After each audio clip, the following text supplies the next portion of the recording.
ടോപ്പിന്റെ ഒക്കെ സൈഡിൽ ഈ കാണുന്ന പോലത്തെ ഒരു പോക്കറ്റ് വെക്കാൻ പറ്റിയ ഒരു മെത്തേഡാണ് കേട്ടോ ഇതിൽ കാണിക്കാൻ പോകുന്നത്. 11 ലെങ്ത്തും 7.5 വിഡ്ത്തും ഉള്ള ഒരു സ്ക്വയർ പീസ് വെട്ടിയെടുത്തിട്ട് അതിന്റെ ഒരു ഭാഗം മാത്രം അതേപോലെ ചെരിച്ച് വെട്ടി കൊടുക്കുന്നുണ്ട്. ഇപ്പൊ വെട്ടിയെടുത്തിട്ടുള്ള ആ ഒരു പീസാണ് കേട്ടോ നമ്മളെ പോക്കറ്റ്. ഇനി നമുക്ക് ടോപ്പിൽ എവിടെയാണോ അത് അറ്റാച്ച് ചെയ്യേണ്ടത് ആ ഒരു ഭാഗത്ത് നമ്മൾ മാർക്ക് ചെയ്ത് കൊടുക്കുക. ഞാനിവിടെ അറ്റാച്ച് ചെയ്ത് കൊടുക്കുന്ന ഭാഗം എന്റെ ഒരു കൈയിന്റെ ഒരു അളവിനുള്ളതാണ് കേട്ടോ. അതായത് സാധനങ്ങൾ ഇട്ട് കഴിഞ്ഞാൽ പുറത്തേക്ക് ചാടി പോവാത്ത വിധത്തിലാണ് ഞാൻ ഇവിടെ ഇതാക്കുന്നത്. അതായത് നമ്മളിവിടെ എത്ര അറ്റാച്ച് ചെയ്ത് കൊടുക്കുന്നു അത്രയാണ് കേട്ടോ ഈ ഒരു പോക്കറ്റിന്റെ ഹോൾ ഉണ്ടാവുക. അപ്പൊ എന്റെ ഒരു കൈയിന്റെ ഒരു അളവിനാണ് ഞാനിവിടെ അറ്റാച്ച് ചെയ്ത് കൊടുക്കുന്നത്. അപ്പൊ പോക്കറ്റ് തുണിന്റെ നല്ല ഭാഗവും നമ്മളെ മെറ്റീരിയലിന്റെ നല്ല ഭാഗവും വെച്ചിട്ട് ആ ഒരു 4 ഇഞ്ചിൽ ഞാനിവിടെ അറ്റാച്ച് ചെയ്ത് കൊടുക്കുന്നുണ്ട് കേട്ടോ. അത് കഴിഞ്ഞാൽ ഈ പോക്കറ്റ് ഇതേപോലെ ഇട്ടിട്ട് നമ്മൾ എവിടെ തൊട്ടാണോ സ്റ്റിച്ച് ചെയ്യുന്നത് അതേപോലെ ഈ ഒരു പോക്കറ്റിന്റെ അതേ ഒരു ഷേപ്പിൽ ഇതേപോലെ സ്റ്റിച്ച് ചെയ്തെടുക്കുക. ഈ ഭാഗത്ത് സ്റ്റിച്ച് ചെയ്യുമ്പോൾ മാത്രം നമ്മളിവിടെ സൂചി കുത്തി നിർത്തിയിട്ട് വേണം സ്റ്റിച്ച് ചെയ്യാൻ.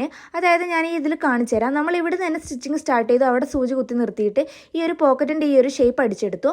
ഇനി നമ്മൾ ഈ ഒരു ഭാഗത്തേക്ക് സ്റ്റിച്ച് ചെയ്യുമ്പോൾ നമ്മൾ ഇവിടെ നിന്ന് ഇങ്ങനെ സ്റ്റിച്ചിങ് തുടങ്ങിയിട്ട് നമ്മൾ ഈ 2 തുണികളും ഇതേപോലെ കൂട്ടിപ്പിടിക്കുക. ഇത് രണ്ടും കൂട്ടിപ്പിടിക്കുമ്പോൾ നമ്മൾ നേരത്തെ ഇവിടെ ഒരു 4 ഇഞ്ചിൽ സ്റ്റിച്ച് ചെയ്ത് വെച്ചതിൻ്റെ അവിടെ സ്റ്റിച്ച് കാണും. ആ സ്റ്റിച്ചിൻ്റെ മുകളിൽ കൊണ്ടുപോയിട്ട് ഇത് സൂചി കൂത്തി നിർത്തിയിട്ട് ഫൂട്ട് പൊന്തിച്ചിട്ട് തുണി തിരിക്കുക. എന്നിട്ട് അതിനുശേഷം നമ്മൾ താഴേക്ക് സ്റ്റിച്ച് ചെയ്ത് കഴിഞ്ഞാൽ നമ്മൾ പോക്കറ്റ് സ്റ്റിച്ച് ചെയ്ത് ഇവിടെ കഴിഞ്ഞിട്ടുണ്ട് കേട്ടോ. അപ്പോൾ ഇത്രയേ ഉള്ളൂ നമ്മൾ പോക്കറ്റ് സ്റ്റിച്ച് ചെയ്യുന്നത്. അപ്പോൾ നമ്മളിതിൻ്റെ ഉള്ളിൽ കൂടെ നോക്കുമ്പോഴാണ് ഇതിങ്ങനെ ഉണ്ടാവുക. ഇതിൻ്റെ പുറം വശത്ത് കൂടി നോക്കുമ്പോൾ ഇതാണ് കേട്ടോ ഇതിൻ്റെ പോക്കറ്റ് ഉണ്ടാവുന്നത്. അപ്പോൾ ഇത് ഞാൻ സിമ്പിളായിട്ട് ചെയ്തെടുക്കുന്ന ഒരു മെത്തേഡാണ് കേട്ടോ. അപ്പോൾ നിങ്ങളും ഈ ഒരു മെത്തേഡിലാണോ പോക്കറ്റ് സ്റ്റിച്ച് ചെയ്യുന്നതെന്നുള്ളതൊന്ന് കമൻറ്റ് ചെയ്യണേ.